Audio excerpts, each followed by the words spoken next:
ஓகி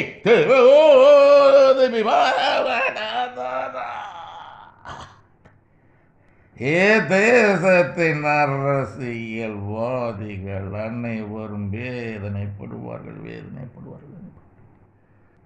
தேசத்தின் ஜனங்களுக்கு விரோதமாகவே செயல்பட்டு கொண்டிருக்கிறார்கள். திட்டங்கள் தீட்டிக் கொண்டிருக்கிறார்கள். பரிதாபத்துக்குரியவர்கள் சேமித்த பணத்தை கரைத்து கொண்டிருக்கிறார்கள். கரைப்பார்கள். பணம் முழுவதையும் கரைப்பார்கள். சேர்க்கலாம் என்ற நினைவோடு கரைப்பார்கள். அவர்கள் நினைவுகள் நிறைவேறாது.